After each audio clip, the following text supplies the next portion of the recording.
Good afternoon, ladies and gentlemen, and welcome to episode 9 of A Drum Corps Fan's Guide to the World. I'm your host, David Vaughn. I apologize for the technical difficulties yesterday. Recorded the entire thing, posted it, and there was no audio. And by the time I realized that I couldn't get to it because it was time for last night's shows. So I apologize we missed out on that. What I may start doing is I may just start doing some recaps on a different site as well. I'm kind of working on something like that as well to see about the possibility of for those that can't get to these, or in case I don't have a chance to maybe necessarily sit down, set up and do a video, that I can at least do an audio recording of. And if I get that up and going, I'll let you guys know that rather quickly, because if I do it, it's going to be rather quickly. Um, there were two shows last night, the White Rose Classic in Dover, Pennsylvania, and DCI Houston. And DCI Houston was the one that was on Flow Watching, so I'm going to go ahead and cover that one. And it was a good thing because there were a couple cores in there that I hadn't seen in a little bit, so it was good to kind of catch a refresher on those. Plus, the top three cores were all in competition last night. And I think that's the first time this season that we've had that. And so it was I was really excited going in, and it did not disappoint. So the first quarter performed last night were Seattle Cascades and their their show entitled Revival. I did go in depth in my episode yesterday, but there's no evidence of that. So I may go a little bit more in depth today again. Um, Starting out, the heat wasn't too bad, actually. It was 90 degrees at the start of the event. The heat index was 97. So, I mean, that's a little warm, but compared to the 110 stuff that we've been having, that's not too bad. Um, so, right off the bat, Cascades had some serious electronics issues, and this is the second straight night that they've had these issues. Uh, with San Antonio today, they may need to consider a rewrite because this has now been, and I'm told from others as well that this has been going on all season long, that they've been having these issues. Um, they may need to consider a rewrite at this point because if it's that unreliable, it's messing with your entire performance. So they may need to consider a rewrite at this point. Um, Battery is doing a solid job. Good part writing overall. Good stuff. Bass is holding it down. Snares doing a great job. Tenors, fantastic. Good stuff overall. One of the few chords is actually marching a cymbal line, and I like that. Kind of going a little bit old school there. There's a really nice color guard solo dance at the beginning that goes very well with the theme, and it's nice. The baritone solo is terrific. If you've not had a chance to hear it, the tone is pure, great range, good tone quality, good stuff, really. Um, the energy in the second movement is great. There's a piece called Stained Glass, which is fantastic. It's good stuff. Uh, they did have some intonation issues in some of the higher dynamic parts. Uh, they're the smallest core in world class. And I think kind of last night they fell into, because it was a big crowd and it was a good crowd.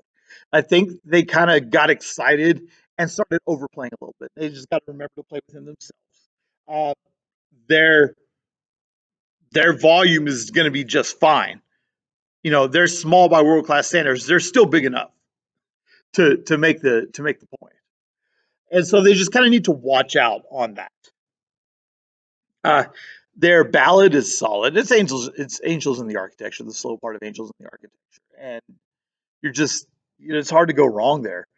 Um, there were more issues there with the missing synthesization and electronics, leaving pretty gaping holes in the show. Um, the battery feature at the beginning of the closer is really good. It's good energy. It's a solo bass drum with a solo bass drum just a solo bass drum, and then they add a solo snare on top of it, and the snares kind of pile in, and then the tenors come in, and then the full battery comes in. It's pretty neat. Lots of holes throughout due to injury and illness. Those will get filled. So like I'm not worried about that. Overall, it's a pretty solid run, really. They're not going to win any awards this season, but they're not trying to, and that's the thing. That's the thing to remember with Cascades. Uh, they're coming off of a 4-year hiatus, and they're trying to build toward the future. And they're doing a good job of that. They're laying a solid foundation right now for 2024, 2025. That's what they're doing right now is they're looking ahead. And that's really smart because if they came in and tried to win this year, they were never going to win this year. But they're coming in right now trying to stay true to their identity, build what they've got, and build toward that future. And the future right now for them is looking pretty good. It really is. I was excited to see their show again last night. Next quarter performed was Mandarins and their show entitled Sinner Man. Go from one extreme to the other. Here's a chord definitely trying to win right now. Nice expressive color guard moment to start the show. The first brass hit just knocks you off your feet. It just does. Um, I'm digging the Sinnerman song reprisal throughout the show. You've heard me say multiple times, I'm a fan of that. The battery feature in the third movement is super, super cool. It just really is. Throughout the show, you can quite easily see the portrayal of the internal struggle within the performers as they battle, within themselves, kind of their inner demons taking over. It's really cool. This show really is a performance. I mean, it's excellent playing, excellent marching, excellent guard. It's a performance, y'all. And if you haven't seen it, it's cool. It's cool. There's an interesting juxtaposition in the fourth movement, or the end of the third movement, rather, between the sinners kneeling in prayer, and the Billy Graham sermon that's going on kind of in the background with the obvious fight within. It's really dramatic. And it's a really powerful moment. I saw it live in Canyon, Texas, and it gave me goosebumps. It's a powerful, powerful moment. Um, the trombone quartet in the Sinnerman closer is fantastic. Mandarins, along with Pacific Crest, are for me probably the most pleasant surprises of 2023. They're the best stories. Well, they're the surprise stories. I think Cascades are the best story, but they're the most surprising story. Um, Surprisingly, and I never noticed it until last night, their mallet book isn't really very beefy. There's not a whole lot to it. It's good. I mean, their playing is fine.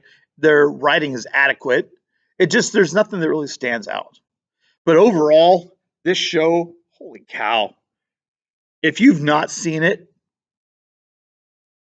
you need to see it. And I'd recommend watching it today at San Antonio because it's going to be good. You know it's going to be good. Put that power inside of a dome stadium.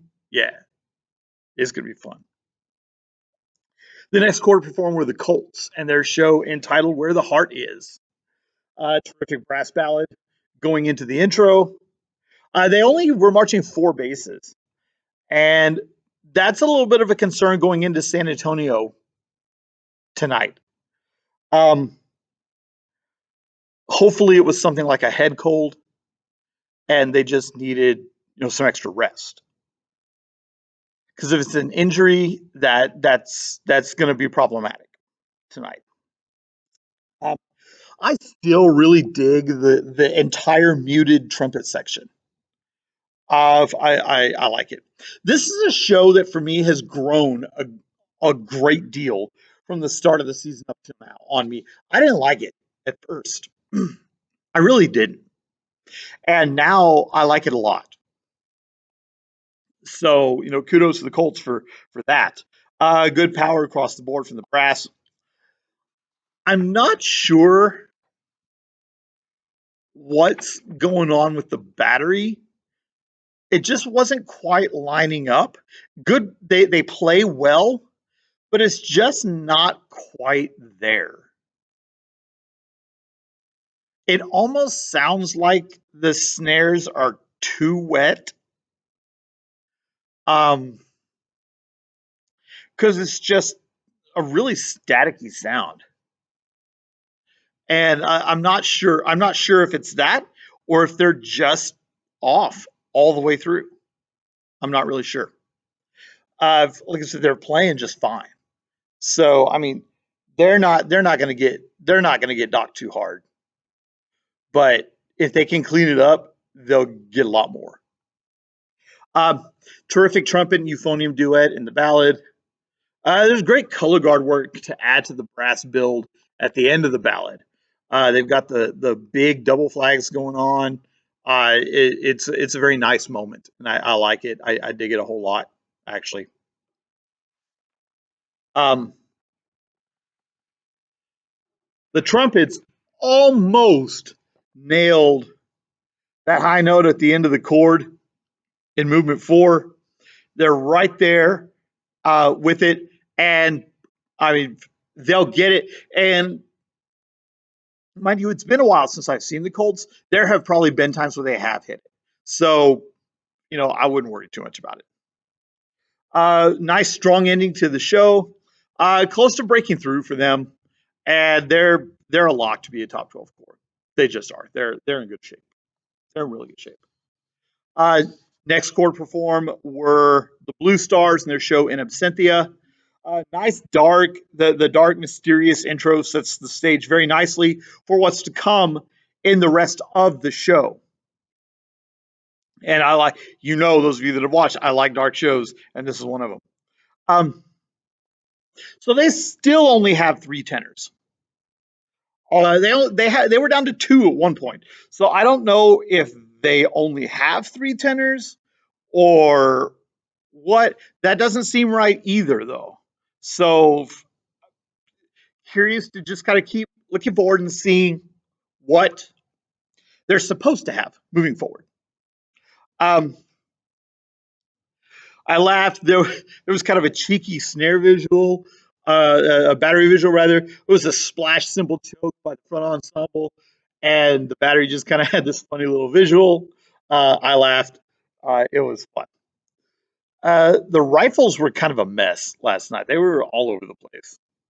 I'm assuming a lot of that has to do with the hot and humid conditions last night. It's Houston. It's going to be hot and humid, like always. So, but yeah, I'm guessing. I've got to guess that's what's going on because they haven't been that bad. The euphonium duet in the ballad is beautifully terrific. That's the words that I put in my notes. Their their their duet's simply fantastic. It's really really very nice.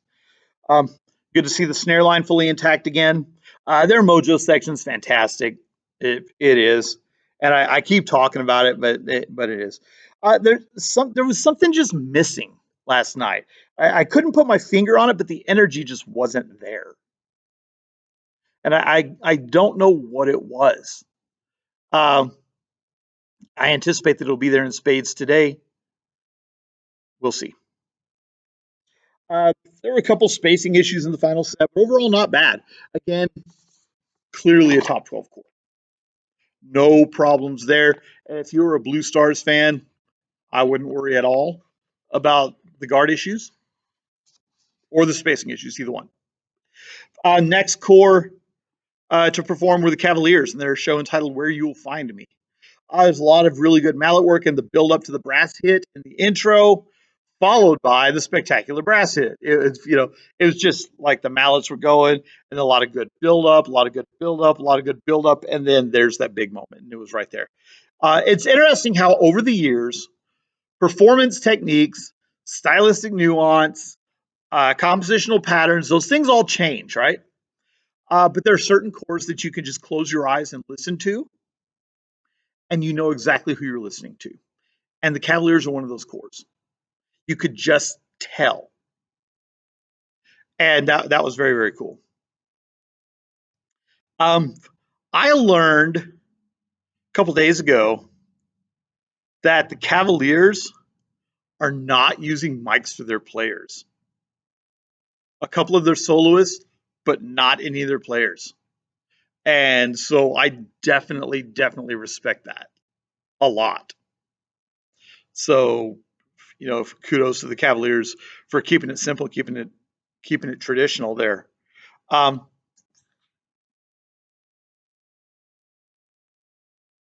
their Mojo section also is just awesome. Cavaliers may just have the best run ensemble in the comp this year. They may well. They're just absolutely killing it. Uh, the color guard is not lining up in the closer. It just wasn't there. Uh, and I'm trying to think. I'd have to go back and look at my notes from the Austin show. It may not have lined up then either. Because the things that were going on last night were issues that are not like one night fixes.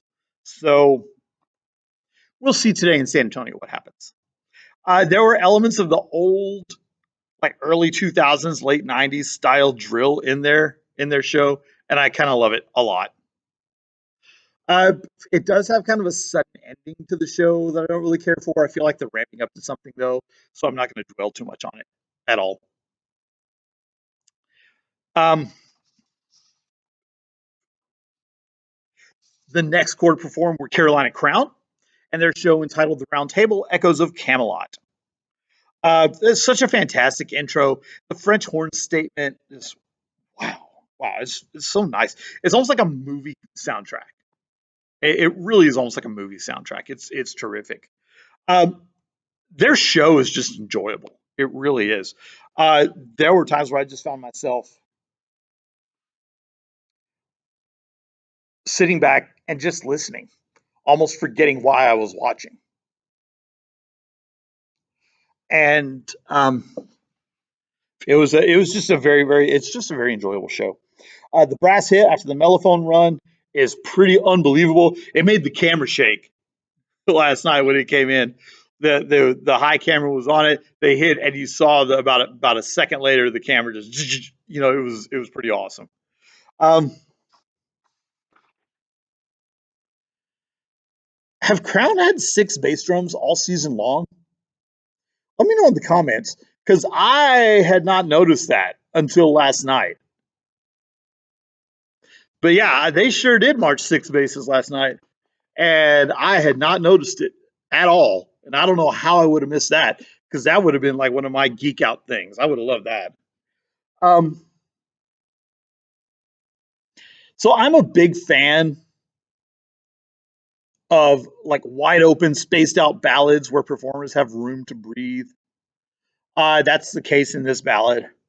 And there's such a dramatic build at the end of the ballad leading into the fourth movement. It's fantastic. The battery book's fantastic. It just missed tonight. They weren't quite hitting, but it's excellent writing, and it will hit. It's going to land. I swear when they play as a full brass ensemble, they sound like an organ, and that's how you know they're really really hitting. Like they sound like a pipe organ, a ginormous pipe organ. It sounds cool. Um, the mellophones at the end of the fourth movement, they're ridiculous. They're ridiculous. Uh, the gradual build in the closer from the quartet all the way to the end is just fantastic. It's just fantastic. And let there be no doubt this is a top 3 core. They're a top 3 core. The next core to perform were the Blue Devils and their show entitled The Cutouts. Another one, it's just a good show. Their color guard is always elite. I mean, as far back as I can remember. Their color guard is always elite, top notch. Like it is exceptional every single year. Um, I love the throwback to their jazzy kind of sounds and their second movement. It's just takes you back to the late '90s Blue Devil sound. The battery feature at the end of the second movement is super cool. It has the hesitation static in it and excellent execution. Scott Johnson has outdone himself with this book. It's just terrific. It's a terrific book. It's a powerful ballad, great ending. It's just fantastic. And I'm getting to the point now with these cores that I don't even know what to say anymore. They just come on. I just sit there like with this dumb grin on my face. I just watch them and enjoy them. And man, what a freaking bass drum break after the ballad coming into the fourth movement. I think it's ridiculous. It's ridiculous. You know how they say that the highest compliment that you can pay a musician is like that ugly face. Like I sit here listening to this bass drum feature, and I'm like,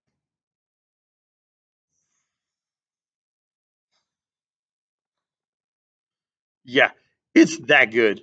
It's that good of a bass break. It is stupidly good. Uh, this terrific trumpet fanfare leading right into one of the last major breaks of the show. Good stuff. Uh, Admittedly, I have not been a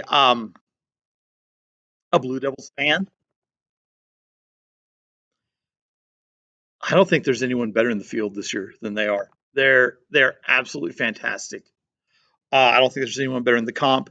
Their marching execution is fantastic. Their drill is excellent. Their playing is excellent. Every element is just they take care of it,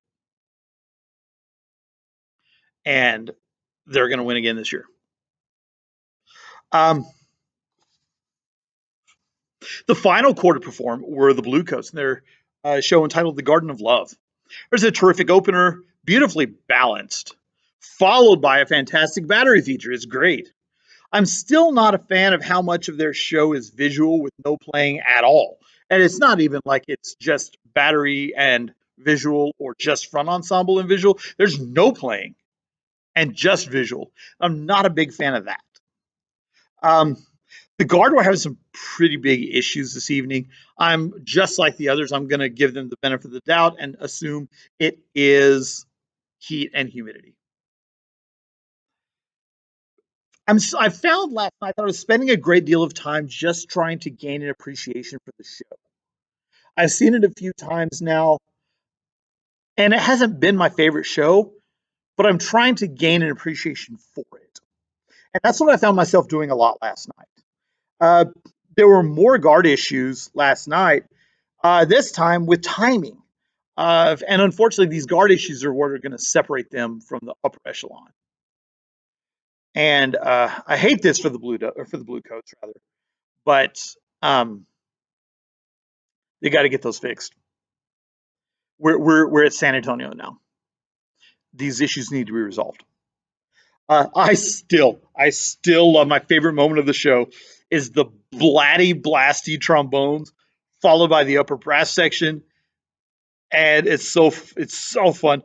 And then the hemiolic trumpet passage will throw your ear for a loop. If you're not ready for it, if you don't calibrate very quickly, you will lose all sense of time with it. And I love it. And I don't know how they execute it because it's wild. It is wild. It is a wild, and it's not heme. I misspeak. It's not hemiola. It's a Gothic accent, is what it is, and it throws your ear so bad. I don't know how. I seriously don't know how they march to it. It's crazy. It's wild, but it's very very creative, very well done, and very well executed. Overall, just the show's so well done. I don't know if they're a top three core. They're a top four core. So I mean, there's that. For me, my results. I had outstanding brass with Carolina Crown. I had outstanding percussion actually going to the Cavaliers. I had outstanding color guard with the Blue Devils. Then I had outstanding general effect with the Blue Coats. So that's one of the first times that I've had split captions all over the place. So that was fun. And then I had Cascades in eighth, Colts in seventh, Blue Stars in sixth, Cavaliers in fifth, Mandarins in fourth, Blue Coats in third, Crown in second, and Blue Devils in first. And then the DCI results were fairly similar to that. Actually, I think they were right on the money as I look at it. Yes, it was right on the money. They had uh, Cascades in eighth place with a score of 66.05, so a season high for them. Seventh place with the Colts with a score of 82.1, also a season high. Blue Stars in sixth place with a score of 83.95. Fifth place with the Cavaliers with a score of 84.75. Fourth place were Mandarins with a score of 86.35, and then a wide separation. And third place were the Blue Coats with a score of 89.35. Second place were Carolina Crown with a score of 89.45. And I do disagree there. I felt like Crown were significantly better than Blue Coats. And then Blue Devils were clearly in front with a score of 91.05, which is the season's high, the highest score of the season across the board.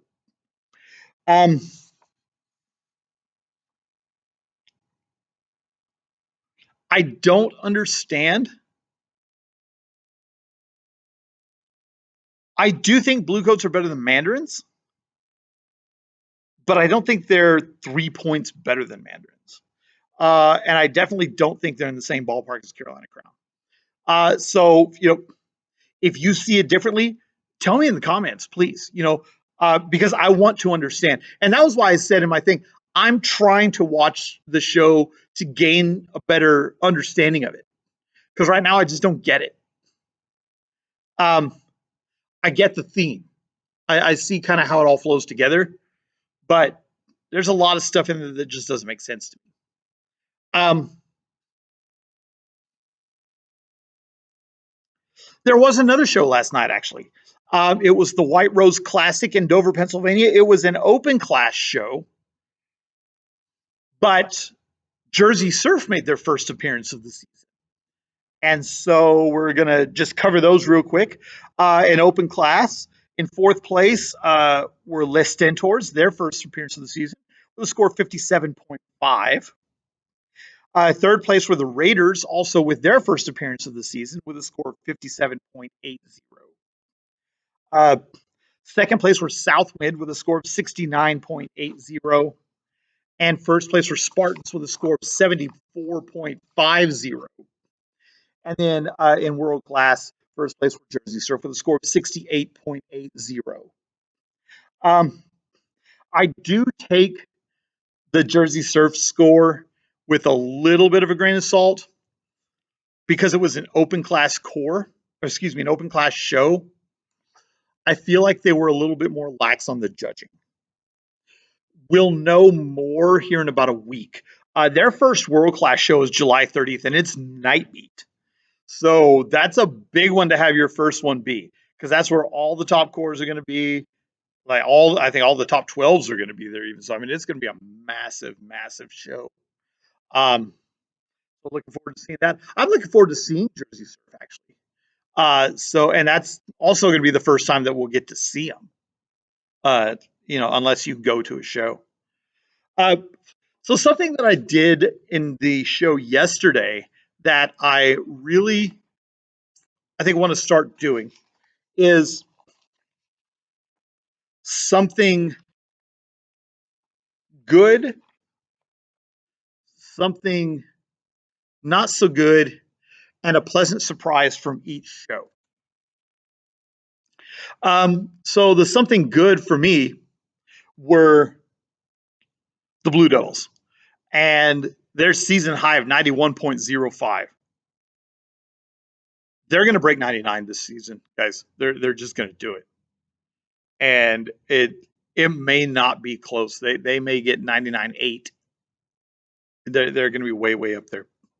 There's something not so good. Uh,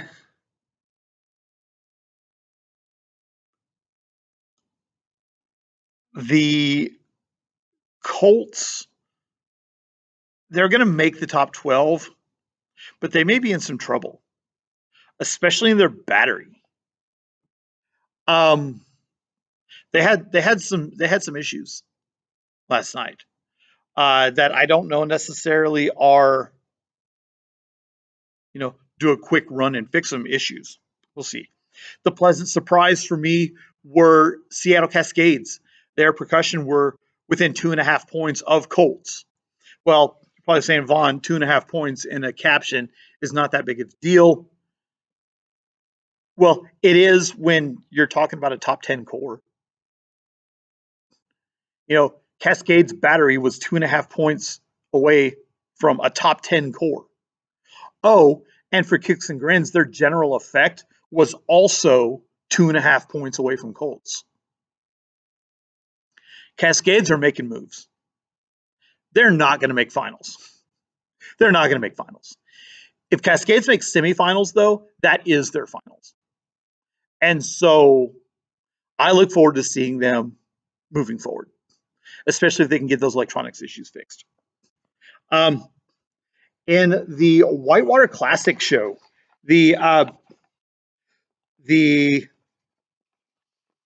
good for me was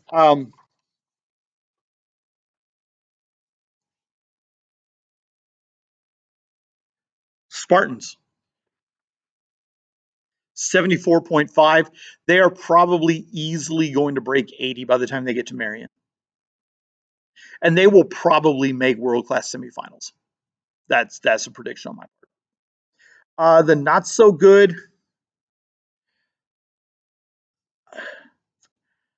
Raiders have been having some issues now for a few years, and I really want to see them come up and I want to see them get better.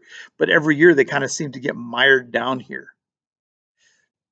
And they are not a Colt Cadets type core where it's just like, oh, you want to do drum corps, come do drum corps. They're an auditioned core, and they're struggling like this. So I don't know how they got to fix it, but they need to fix it, or else they're not going to have much of a core left. Um, the pleasant surprise. Um,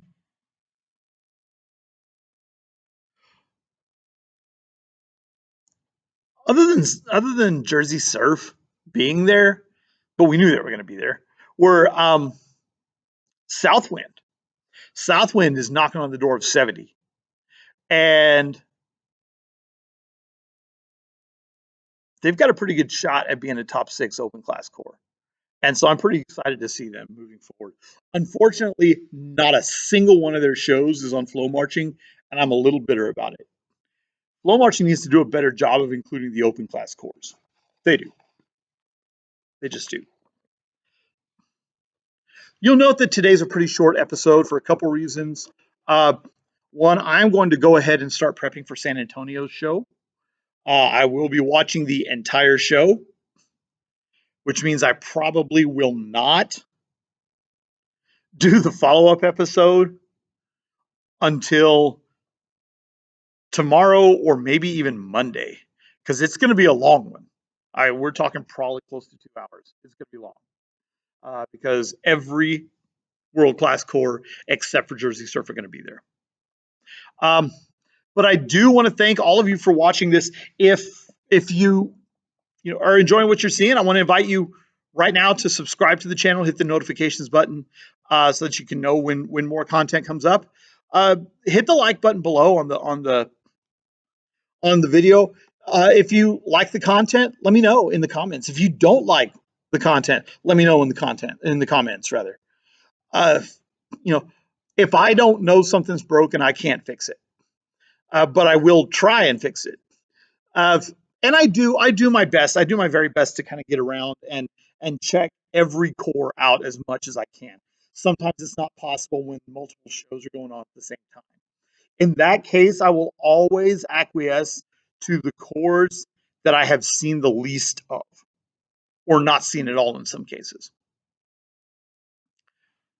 But until next time, Just a reminder that no amount of success can compensate for failure in the home. Make sure that you let your family know each and every day just how much you love them. And remember, this is a Drum Corps fan's guide to the world. We're just living in it.